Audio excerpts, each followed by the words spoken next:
Udah jelas? Silahkan. Nah, kita mau jelasin lebih lanjut lagi. Nah, jadi di profil ACL itu ya gitu lah.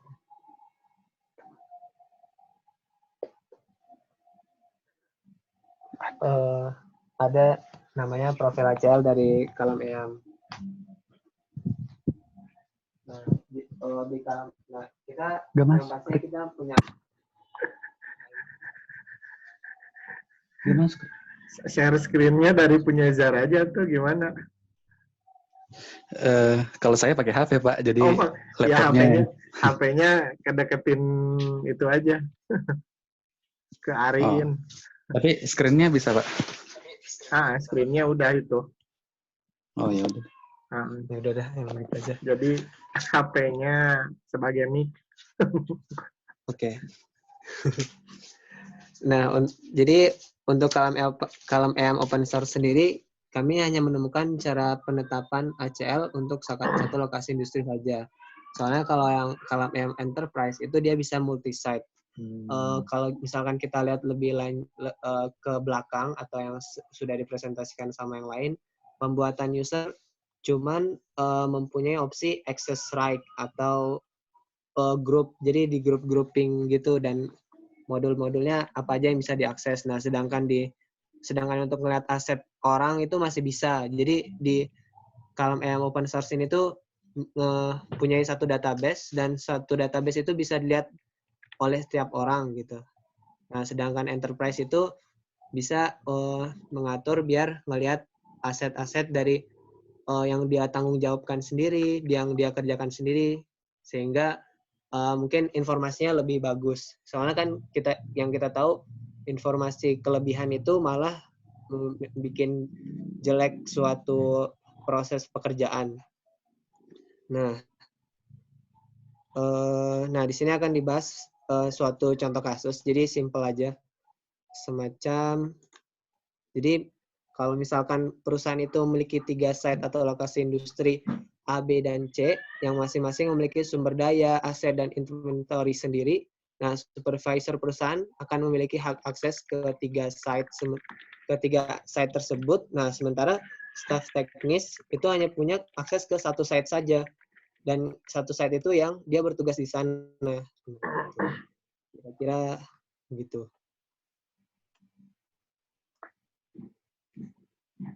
Nah, di sini kita akan ngejelasin dahulu sebelum kasus nyata dari aset kita itu Column EM, fitur, dan tutorial.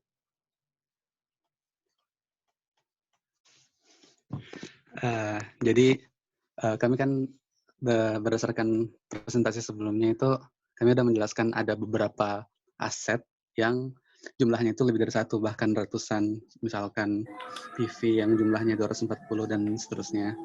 Nah, tapi ternyata kami nyoba cari tutorialnya gitu, ternyata nggak bisa kita ekspor import secara langsung ke Column EM tuh nggak bisa, karena di sini tuh butuh integrasi, ada modul integration yang itu hanya ada di enterprise, sedangkan di community yang kita punya itu nggak ada. Jadi kami mencoba alternatif, yaitu dengan cara lewat MySQL atau PHP Math-nya. Nah, caranya itu kami masuk ke aset. Nah, sebelumnya kami ekspor dulu file aset yang udah ada sebagai panduan kami untuk memasukkan data-data apa saja yang bisa dimasukkan. Nah, setelah ekspor itu, ini menu ekspornya itu nanti ini formatnya kami menggunakan buat Microsoft Excel. Jadi nanti kami mencoba untuk inventarisasi data itu semuanya pakai Excel. Termasuk menggandakan yang lebih dari 1 dan seterusnya. Nah, di sini. Nah, ini contoh file Excel yang telah kami ekspor. Nah, di kotak-kotak ini kita bisa melihat, jadi dalam tabel aset, tadi kan kita nih nge-export table yang namanya aset. Nah, isinya itu begini kira-kira kalau udah diekspor dari langsung dari PHP-MyAdmin-nya. Di mana kalau yang di kotak paling atas ini adalah nomor ID, kemudian di bagian yang paling panjang ini kolom-kolom dari yang perlu diisi untuk table aset itu, kemudian nol. Kalau nol ini semacam kalau misalkan kita ngisi aset baru, dia kita kosongin, nah makanya dia ngisinya di sini nol atau nol gitulah, tidak ada. Nah, kemudian ini apa ya, semacam cuman ada tulisan cuman belum nggak kelihatan soalnya ukuran width dari kolomnya kecil. Ini Excel sih. Nah, kemudian kita mencoba mencoba menggandakan secara mudah gitu ya lewat Excel aset-aset kita yang banyak. Contohnya di sini PV, di sini bisa sedikit dibaca SBM PV 005 sampai 200. Nah, ini kita bisa copy tapi dengan syarat di kotak sebelumnya ini ID-nya berbeda. Nah, itu syarat mutlak dalam suatu table di PHP-MyAdmin biar dia bisa bekerja. Jadi ID ini tuh primary, jadi semua dan primary itu nggak boleh ada yang sama di antara setiap ID. Nah, kemudian sebenarnya sebelumnya bisa kita lihat di vendor yang ini misalkan, nah itu pastinya udah mempunyai nama sendiri kan, bukan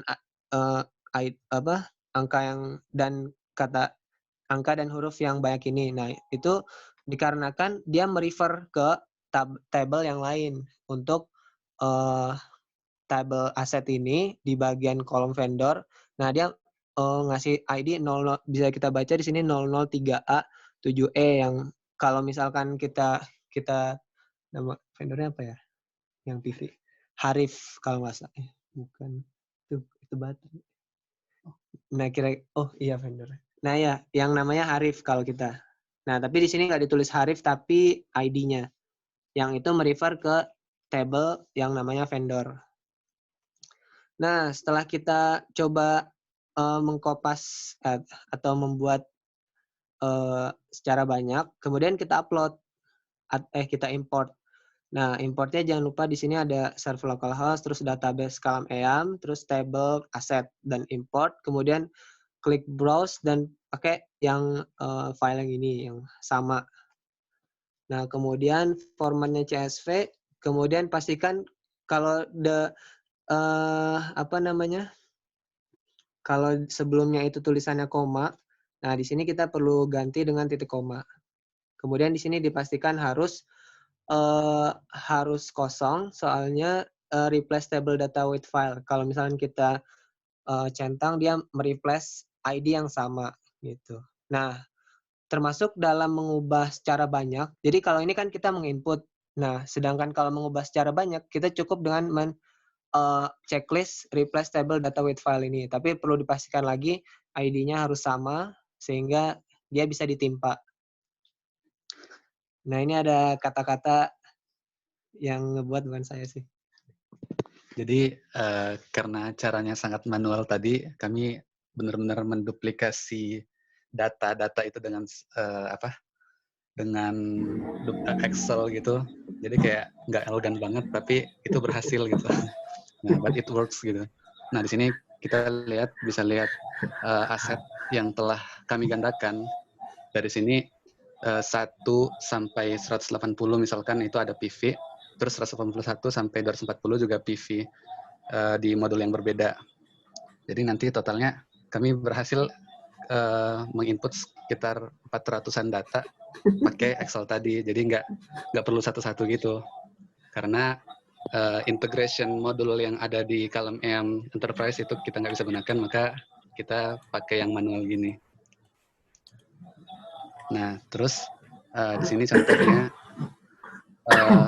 kemarin dikatakan bahwa salah satu modul Surya itu yang terdiri dari 60 PV itu sedang nggak bisa digunakan ya, sedang ada yang sedang trouble gitu. Nah, ini kami definisikan untuk satu modul itu yang berisi 60 PV itu di 181 sampai 240 itu.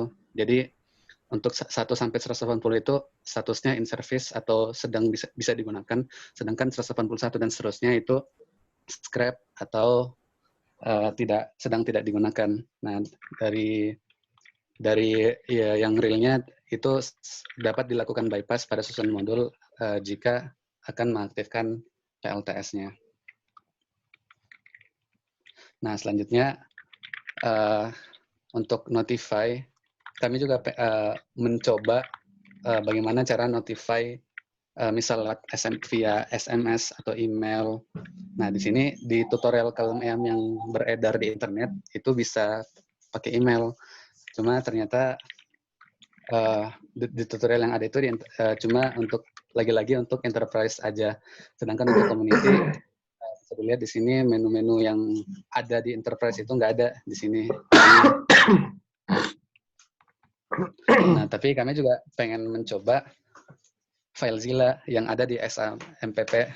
FileZilla itu buat mengirimkan email, tapi ternyata MySQL, PHPMyAdmin yang ada di server LabME itu mungkin belum ada FileZilla, maka kami nggak jadi melanjutkannya.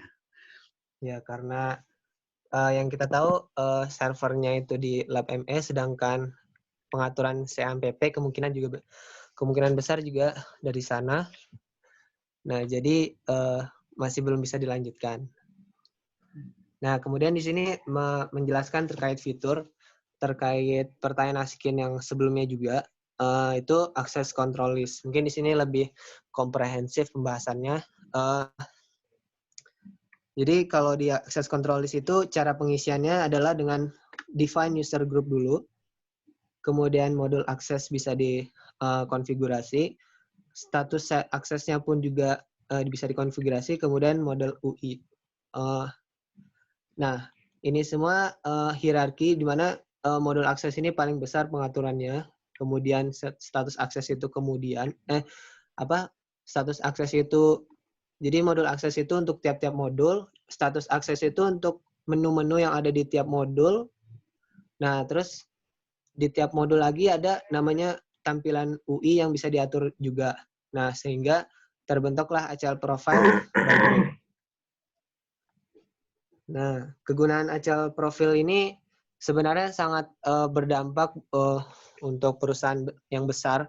Nah, tapi yang pastinya kalau misalkan masih open source, mungkin kita masih bisa fleksibel gitu, jadi bisa ya nggak apa-apa misalkan orang luar ngelihat aset, asalkan jujur-jujur aja, jadi nggak dihapus. Nah, sedangkan untuk perusahaan itu kemungkinan besar tidak bisa, sehingga sangat dibutuhkan sekali ini namanya access control list. Nah, di sini bisa dibaca pemakaian internal. Jadi kegunaan ACL itu untuk pemakaian internal pertama. Nah, misalkan nih, kalau enterprise itu digunakan oleh suatu industri manufaktur, maka karyawan plant adalah salah satu jadi satu-satunya pengguna itu adalah karyawannya itu sendiri. Kemudian profil ACL ini dapat dibuat berdasarkan pekerjaan karyawannya itu. Nah, misalkan di sini kira-kira belum ini merujuk ke ke web KLM-nya itu sendiri.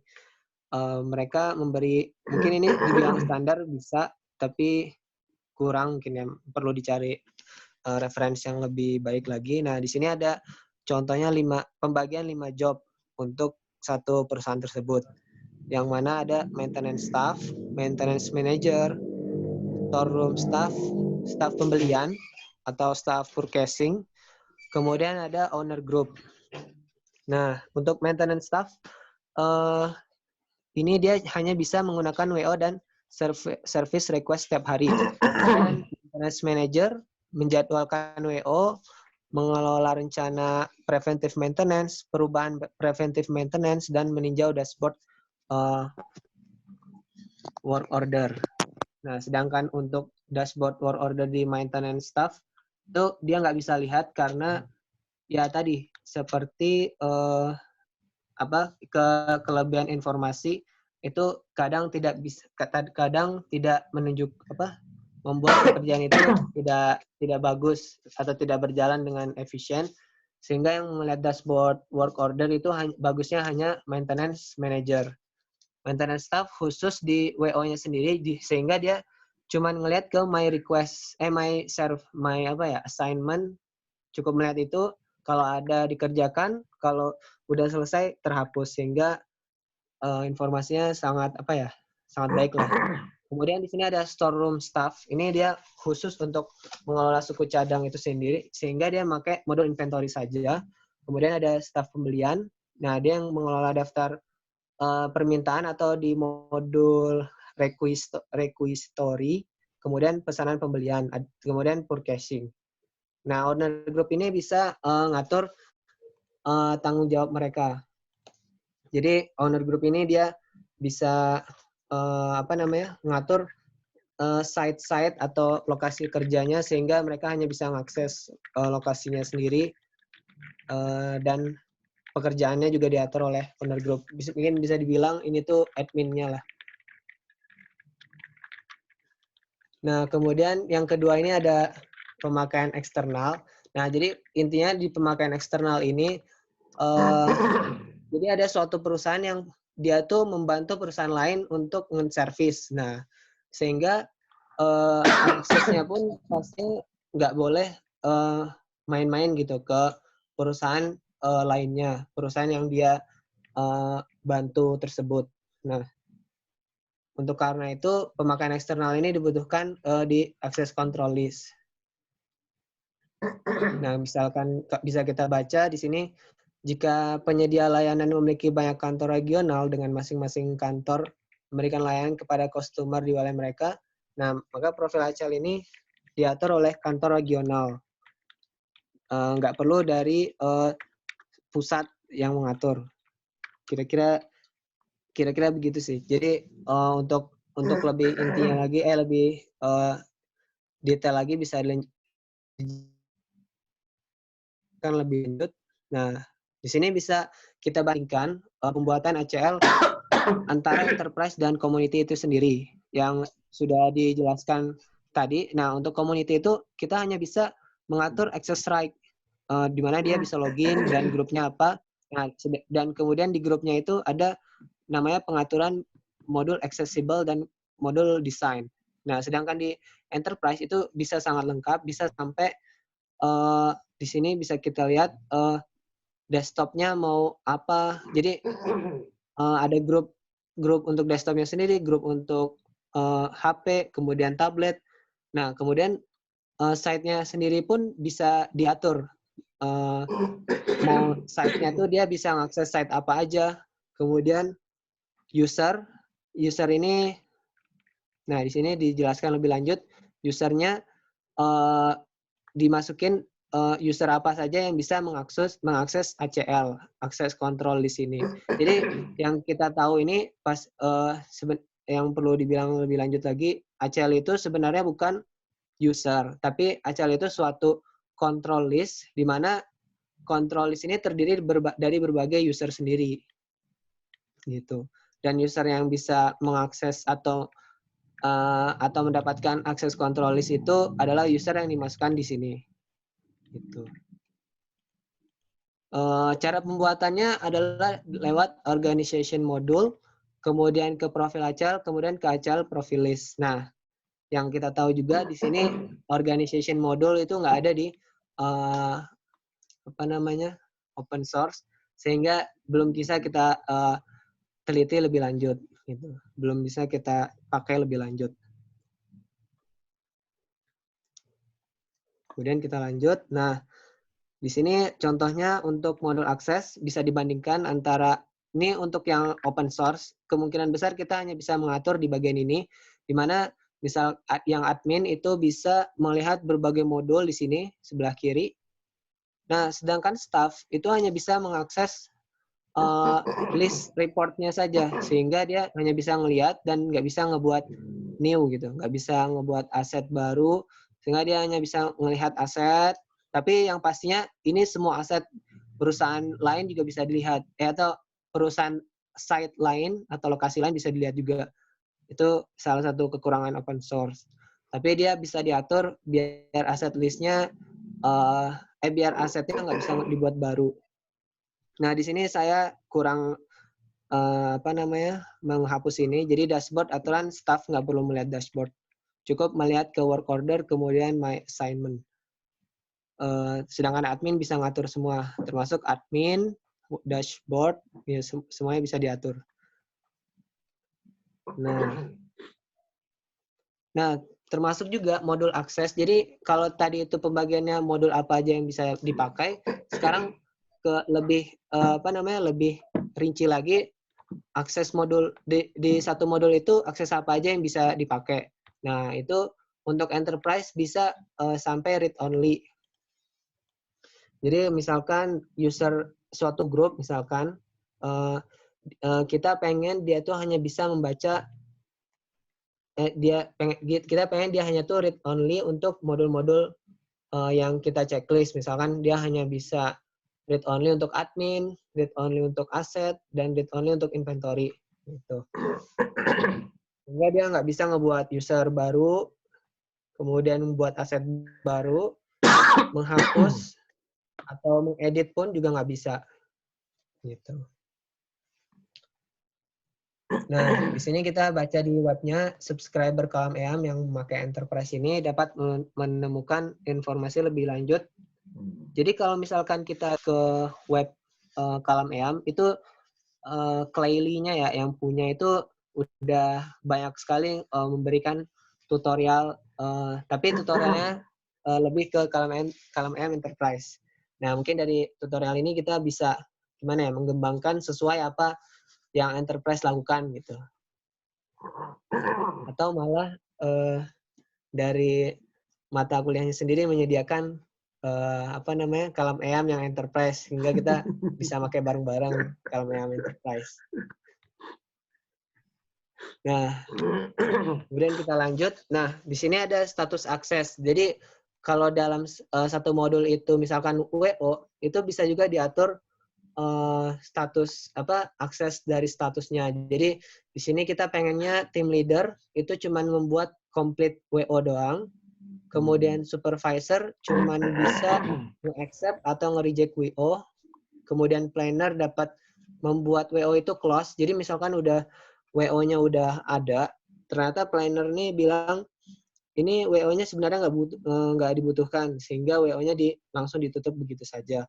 Nah, kemudian teknisi tidak diizinkan mengedit WO yang telah accept atau udah disetujui karena udah didanai.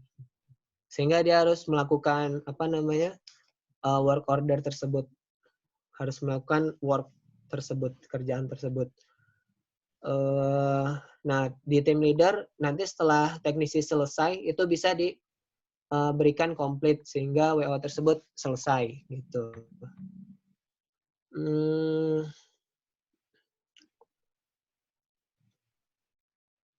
Nah, kita lanjut lagi.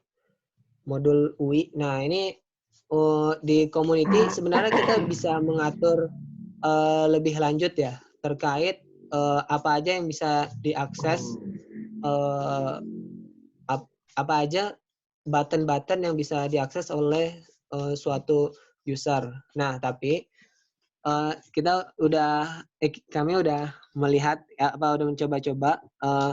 Jadi kalau misalkan untuk open source sendiri itu kalau misalkan kita pindahkan new-nya ya, sebenarnya ini bisa new, refresh data dan delete sebenarnya bisa dipindah ke kiri dan sehingga waktu ditampilan itu nggak muncul. Nah, kita bisa melakukan itu tapi hanya untuk custom system. Jadi ini save to-nya khusus buat admin itu sendiri, nggak bisa buat user atau admin yang sekarang kita pakai banyak-banyak itu. Nah, sehingga gimana ya, di open source itu juga masih sangat terbatas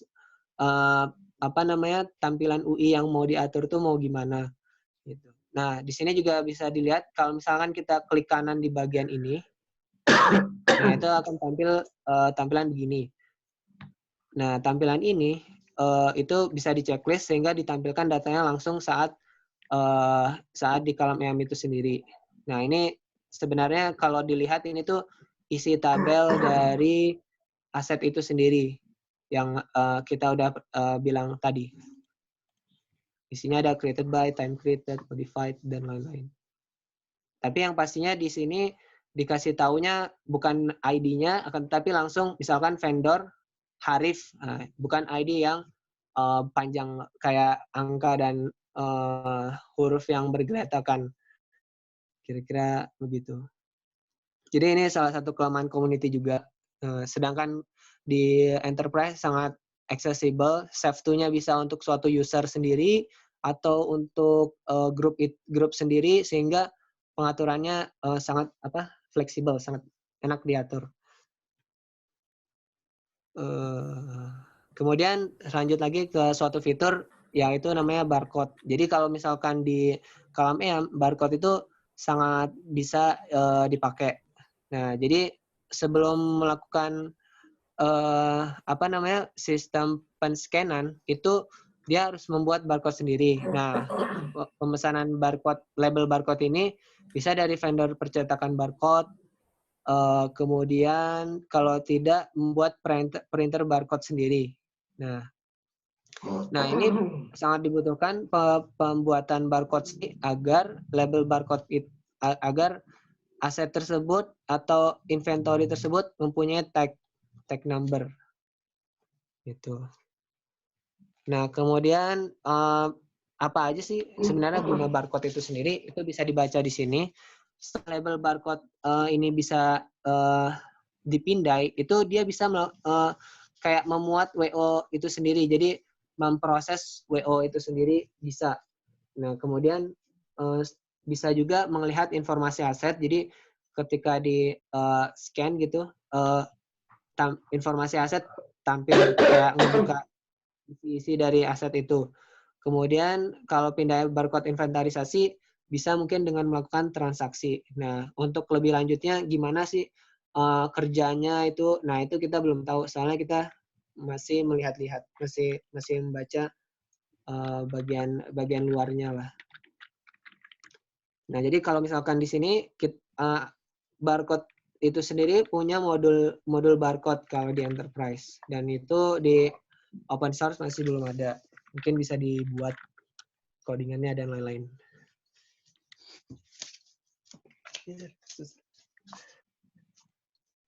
Nah, kemudian kita masuk ke kasus real di microgrid SBM. Nah, sebenarnya kasus real yang kami peroleh informasinya itu masih sangat terbatas ya. Jadi istilahnya juga masih kurang untuk jadi kami cuma membuat 2, yaitu yang pertama perbaikan kabel dilakukan itu ternyata ada kabel master dan jalur master dan slave yang pemasangannya salah. Nah, di sini kami buat work order dari akun Arik, lalu work order tersebut masuk ke assignment di akun Zar. Nah, nantinya karena kami juga tidak mempunyai informasi tentang timeline yang telah dikerjakan dan sebagainya, maka kami baru membuat sebatas itu. Nah, untuk pengecekan baterai juga sama, nanti sama juga. Tapi sebenarnya masih banyak juga yang belum dilakukan karena informasi yang kami terima juga agak terlambat sebenarnya. Kami juga baru mendapat dari Pak Irsyad. Maaf Pak Irsyad, tadi deadline. Untuk beberapa kasus ini banyak yang harus di-input, yaitu beberapa preventive maintenance dan beberapa work order. Nah, ini juga ternyata ada aset baru yang kami baru tahu, yaitu tentang instrumen monitoring energi dan TV, 24 TV untuk display. Ini baru tahu, jadi belum di-input. Jadi kami sejauh ini lebih banyak mengeksplor yang telah ada, sedangkan kasus realnya itu karena informasi terutama tentang timeline-nya yang belum banyak kami terima, maka kami belum bisa mengeksplor lebih lanjut tentang hal tersebut. Ya mungkin demikian. Mungkin mau ngejelasin lebih lanjut lagi terkait apa ya import dari meteran. Jadi misalkan kita mungkin di sini sebenarnya bisa mengeksplor lebih lanjut terkait si Alice ya. Dimana si Alice ini, data si Alice ini mungkin aja ya kita bisa akses tabelnya. Nah di data si Alice kita tahu di sana ada data apa namanya penggunaan dari baterai, energi, keuangan dan lain-lain. Nah sebenarnya itu kan pastinya bisa diintegrasiin sama column EAM itu sendiri, yang mana sebelumnya data tersebut ekspor ke Excel, diekspor dulu ke Excel, kemudian disesuaikan kolomnya untuk column EAM-nya. Misalkan di tabel apa ya? Misalkan di tabel forecast, misalkan budget dan lain-lain, aset meter, kemungkinan bisa ditaruh di aset meter sehingga hasil-hasil dari setiap pengukurannya bisa diupload ke sana dan bisa mungkin dilanjutkan lebih ke kayak semacam analisis sehingga dapat bahwa ini tuh udah semacam downgrade ya bahasanya apa sih, yang penurunan harga. Pokoknya penurunan harga dari aset tersebut berkurang karena misalkan depresiasi dari aset tersebut berkurang karena pemakaian yang terus menerus. Mungkin bisa ditentuin dianalisis sehingga dapat hasil yang diinginkan misalkan. Kira-kira begitu. Ada lagi yang mau Ya. Terima kasih atas perhatiannya. Jadi ya kesimpulannya itu tadi kami lebih banyak mengeksplor tentang cara menginput data, cara menduplikasi data, dan akhirnya kami menggunakan yang Excel dan lain-lain itu. Terus untuk data realnya masih sedikit yang kami coba. Nanti mungkin kalau ada kesempatan selanjutnya akan dilanjutkan. Ya, mau ngejelasin kesimpulan lebih lanjut. Nah, jadi kita juga bisa menyimpulkan terkait column EAM, perbandingan antara column EAM enterprise dan open source gitu, community. Nah, kalau misalkan column EAM enterprise ini sangat baik untuk suatu perusahaan yang udah besar, nah sedangkan column EAM yang open source itu sangat fleksibel, sangat memungkinkan untuk pendataan untuk perusahaan yang masih kecil, misalkan perusahaan yang masih fleksibel atau misalkan cuman ya asal jujur aja gitu misalkan. Nah itu sangat bisa di perusahaan kecil tersebut, menengah ke bawah. Nah kira-kira gitu. Karena ya yang penting emang pendataannya itu terdata gitu. Kalau misalkan di KMM open source, walaupun fitur-fiturnya masih belum sampai ke sampai ke enterprise. Kira-kira begitu saja. Ada pertanyaan silakan ditulis di ini. Ya, silakan.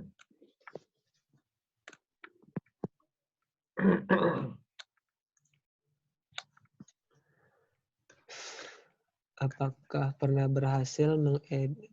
Oh ya, untuk pertanyaan pertama dari Kak Trendy, pertanyaannya apakah udah terjawab? Ternyata harus klik kan. Sudah terjawab ternyata ya. Sebentar. Yang pertama Demokan.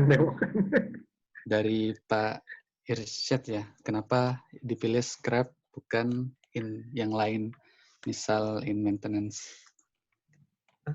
Scrap. Bukan yang in maintenance. Oh ya, terkait pertanyaan dari siapa? Oh ya Pak, ternyata terkait itu, jadi kalau misalkan kita lihat, ke aset yang udah kita upload, ini asetnya udah bisa diakses, jadi yang punya akses VPN ke ITB bisa diakses column EAM-nya dilihat. Nah, jadi kita di sini pakai scrap, aset statusnya scrap Itu karena dia hanya memiliki tiga aset status kalau dari kalau dari open source-nya, yaitu in service, terus in repair, dan scrapped sendiri. Nah, scrap sendiri itu kita pakai soalnya karena semuanya itu emang tidak digunakan dan kita tidak tahu akan diperbaiki apa enggak. Sehingga kita makanya scrap. Iya, terus dari informasi sebelumnya juga di sini dikatakan dilakukan bypass. Jadi seolah-olah ya untuk sementara masih belum dilakukan repair gitu, Pak. Jadi sebenarnya itu sifatnya masih bukan yang fix juga sih. Nanti juga bisa diganti kalau misalkan memang perlu diganti. Kan kalau scrap tuh udah dihapuskan. Kami kira artinya tidak digunakan, Mbak. Scrap tuh dihapuskan, udah dibongkar gitu. Udah dibuang scrap tuh. Oh, iya. Salah. Tadi awalnya kiranya scrap itu ya udah dibiarin gitu, tapi masih install tapi belum di repair gitu. Jadi mungkin kami bisa kedepannya bisa repair diganti. berarti. Jadi Ya, masih terima dalam kasih, Pak. perbaikan. Scrap Ya, tuh yang udah jelek. Nah, itu tuh ada pertanyaan lagi tuh dari Timothy. Iya, in service itu di asetnya sedang berjalan, sedang beroperasi. Jadi dia yang menservis, sedangkan in repair kita ya nggak berjalan, lagi di repair gitu, lagi di maintenance. Jadi gitu. Terus mungkin terkait aset status bisa ditambah ya. Mungkin dalam mungkin ada tabel sendiri namanya aset status di PHP MyAdmin-nya. Kemudian kita bisa tambah status sendiri. Nah, gitu.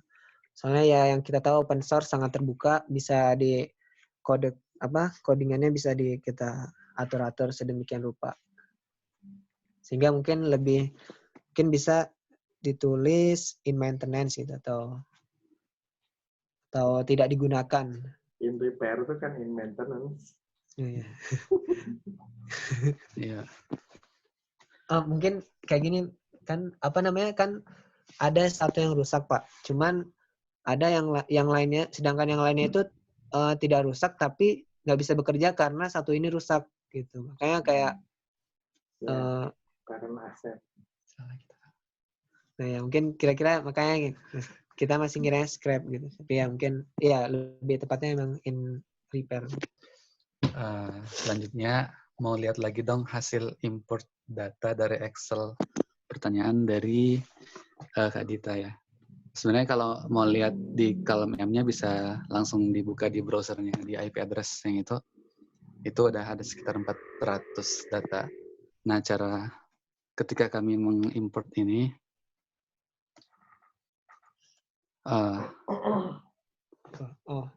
maksudnya yang hasil import data itu di column M-nya atau yang di Excel-nya ya?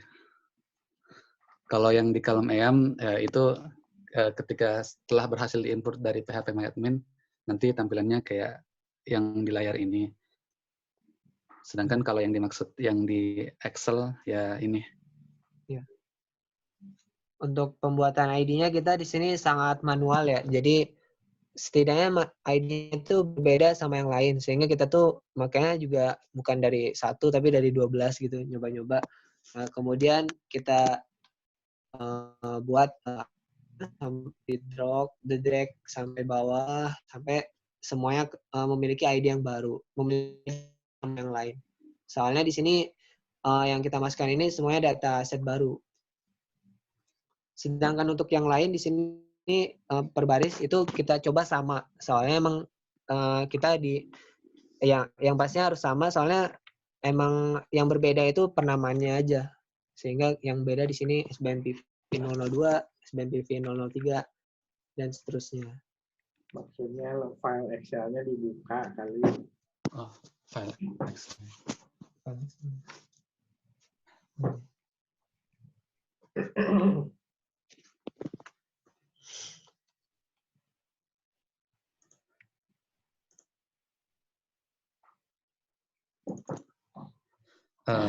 Pertanyaan Ini dari setting dulu nggak? Kak Hilda, sambil dijawab ya. Kalau pertanyaan dari Kak Hilda, untuk import data lewat MySQL tadi, apakah hanya bisa untuk aset aja? Kayak PM ya, kalau misalkan banyak bisa juga nggak kira-kira?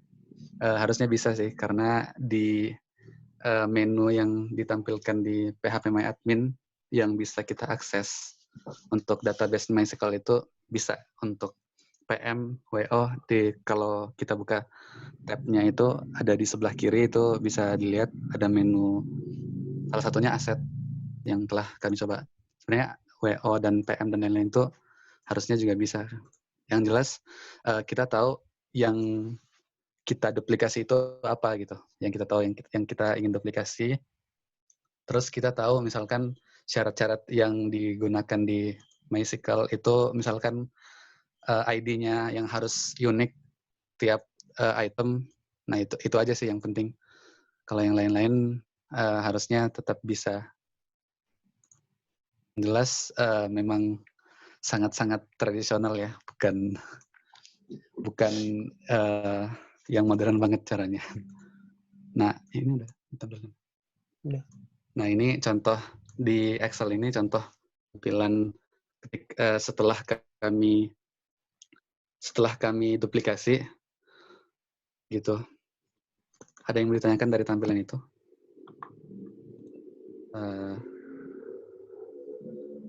Kalau nggak ada yang ditanyakan, lanjut pertanyaannya. ID-nya dimulai dari 12 itu. Mau tanya. Sebentar. Karena coba dari 1 nggak bisa. Harusnya bisa sih, cuma 12 itu kemarin bukan ini aja. Itu ngasal aja sebenarnya. Dia nggak ada ketentuan harus dari 1. Yang jelas intinya dia harus unik aja dari yang lain.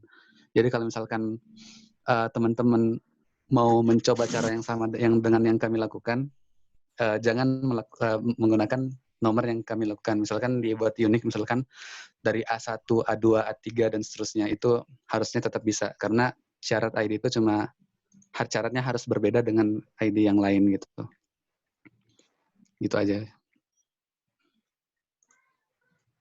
Terus dari Asikin mungkin. Ini bisa dilihat juga nih untuk kolom-kolomnya dia bisa sampai AM ya, created ID. Nah di sini bisa dilihat juga di sini ada modified by, modified time, modified ID. Nah dia bilangnya di sini bukan di ARIC tapi modified ID sehingga ya dari kalameannya yang diatur, yang mengatur gitu. Ya, sedangkan yang 00 ini yang kosong isiannya. Ya. Ada manufaktur dan lain-lain. Gitu. Pertanyaan mungkin dari Asikin, ada pertanyaan? Kalau yang apa namanya ID ini bisa dibuat sendiri atau memang sudah pakemnya kayak gini bentuknya? Apa itu? Kayak tadi yang ID-nya kayak 8F, 8 kayak gitu-gitu itu sudah pakemnya atau ID itu bisa diganti? Bisa diganti.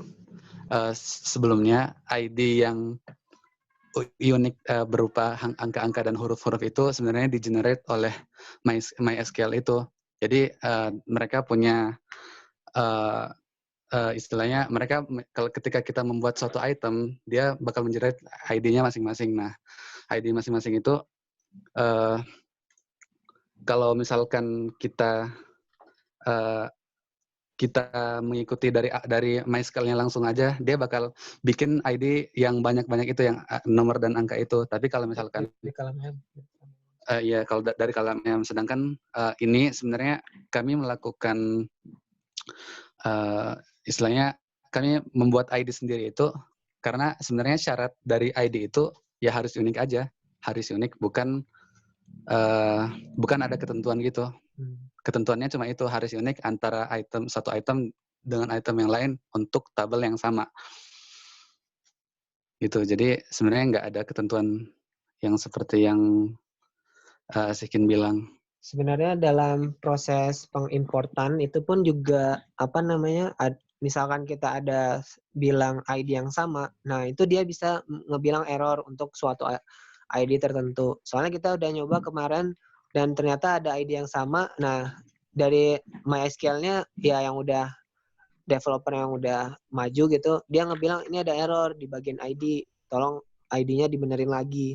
Nah, itu jadi jangan takut-takut gitu masukin ID yang ini benar apa enggak gitu ya. Nah, upload aja dulu, kemungkinan besar dia ngasih tahu nanti ini ada ID yang ini aja yang salah gitu. Jadi sangat enak gitu. Tapi nggak elegan sih. Nah, satu lagi ya tentang di slide ini yang di bagian bawah itu ada replace table data with file. Nah, di situ ketika kita mencoba memasukkan item dengan ID yang sama, nanti dia akan nge-replace ID yang sama yang telah terdata di MySQL-nya itu. Sedangkan kalau misalkan kita nggak checklist, nantinya dia bakal tetap menggunakan yang telah ada di database MySQL-nya, sedangkan yang dari import dari Excel kita bakal dibuang. Kalau asetnya dihapus itu nanti di kolom IAM-nya bakal dihapus juga. Apanya? Kalau misalnya item yang di toggle Excel ada aset yang dihapus, ada baris yang dihapus kan ya. Berarti nanti di kolom IAM-nya nanti aset itu bakal dihapus juga. Dihapusnya di mana? Di Excel. Di Excel. Di Excel.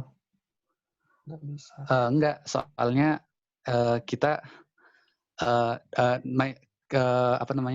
kita udah mempunyai database dari MySQL itu yang kita ekspor. Nah, ketika kita mengekspor, nah itu database-nya masih ada di situ. Nah, ketika kita mengekspor itu, walaupun kita delete itu, nantinya kalau kita import yang baru, dia cuma ngebaca yang baru, sedangkan database yang lama masih tetap ada. Jadi nggak terhapus. Kecuali kalau dihapusnya di database MySQL-nya itu, di PHP-MyAdmin-nya. Mungkin kalau dilihat ya. Oke. Kalau dilihat di sini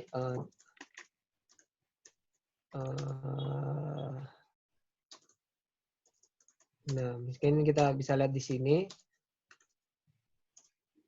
Loading ya.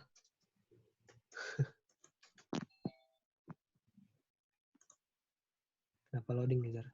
Oh iya, ininya belum nyala.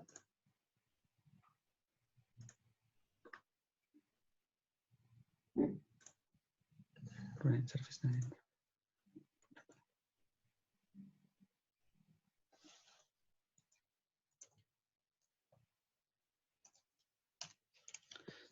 Terus pertanyaan dari Kak Adita, kolom yang tersedia di Excel itu juga yang tersedia di kolom IAM-nya kan ya? Iya, selama kita membuat file Excel itu berdasarkan file yang telah kita ekspor dari MySQL. Jadi tujuan kami mengekspor itu biar kami punya panduan apa saja yang harus diisi gitu. Nanti karena kita punya panduan yang juga dari MySQL-nya, harusnya nanti tetap sama. Gitu ya.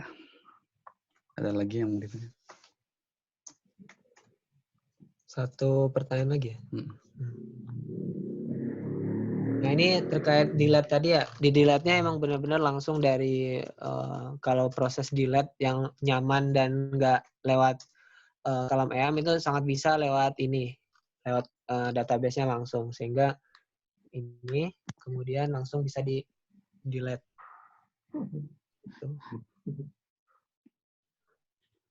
Dua pertanyaan lagi.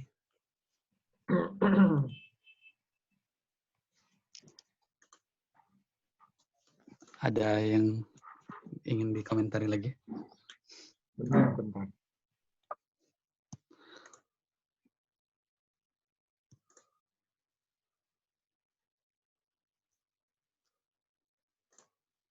Ada chat lagi.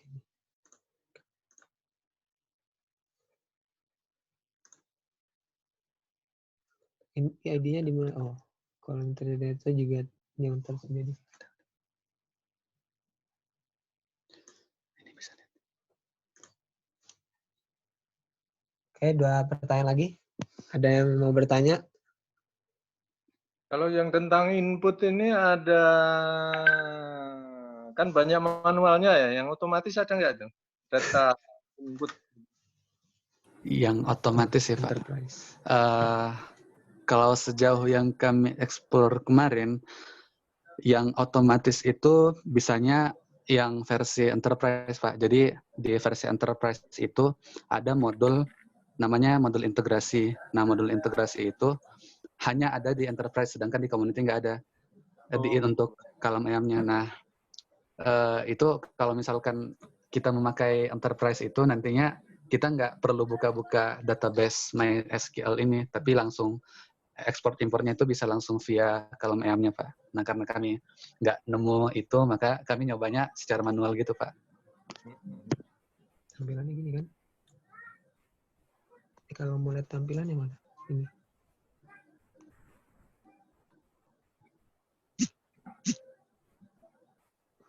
Nah ini kalau misalkan dibaca di sini bisa di webnya langsung gitu. Nah dia udah nyediain gitu apa namanya template grup. Nah, misalkan ada aset template, location template. Nah di sini ada aset template asetnya.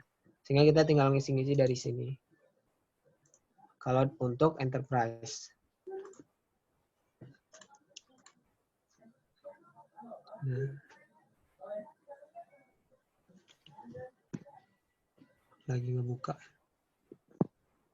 Nah, ini bisa dilihat di sini ada lokasi, site, manufaktur, dan lain-lain. Kita belum pelajari lebih lanjut sih gimana maksudnya model number, kategorisasi, dan lain-lain. Itu.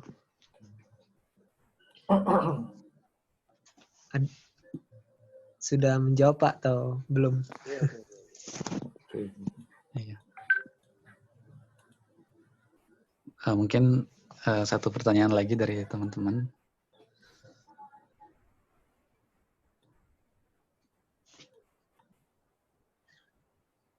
Ayo, satu lagi.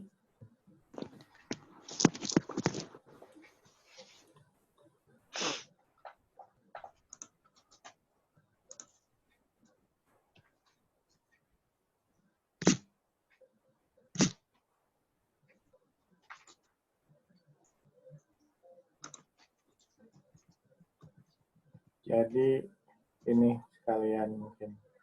Jadi sudah berapa aset jumlahnya nih yang di-input dari total sistem smart microgrid ini? Totalnya. Kalau dari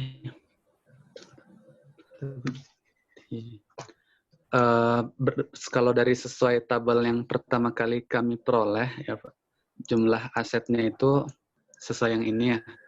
Ini udah semua Pak. Jadi kalau di total kira-kira ini sekitar 300-an lebih ya. 300-an lebih. Jadi Tapi sekarang baru sampai sini. sudah terinput Hampir 400 semua ya? Kecuali yang baru Pak. Yang baru itu yang apa? baru saya lihat dari yang tentang iya. ukuran yang ini, yang TV untuk display sama pengukuran monitor energi itu belum masuk. Jadi baterai udah masuk gitu ya, modul PV udah Iya, masuk Pak. gitu ya. Iya. Oke, berarti udah ya lumayan cukup banyak. Berarti kan ini salah satu problem yang di presentasi kedua kan ya. Iya, Pak. Akhirnya, oke. Gitu. Oke, ada lagi yang lain mungkin sebelum ditutup?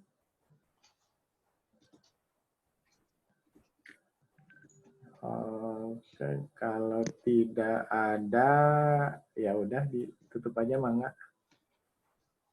Ya, kalau nggak ada yang ditanyakan lagi, kami tutup ya. Terima kasih atas perhatiannya dan mohon maaf karena banyak kekurangan. Ya, terima kasih. Assalamualaikum warahmatullahi wabarakatuh. Waalaikumsalam warahmatullahi wabarakatuh.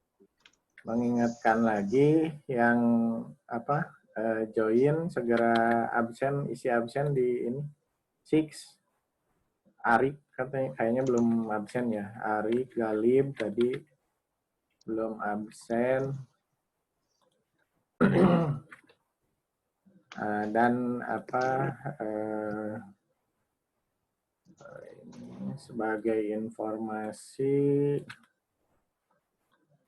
jadi nanti ya kan sekarang masuk ke presentasi ketiga, jadi nanti untuk laporan UAS-nya itu adalah gabungan dari presentasi 2 dan presentasi 3 gitu. Jadi kan emang topiknya sama kan, ini percobaan pertama, kemudian ini di presentasi 3 adalah percobaan kedua, eksperimen gitu, menginput, jadi untuk menyempurnakan gitu kan.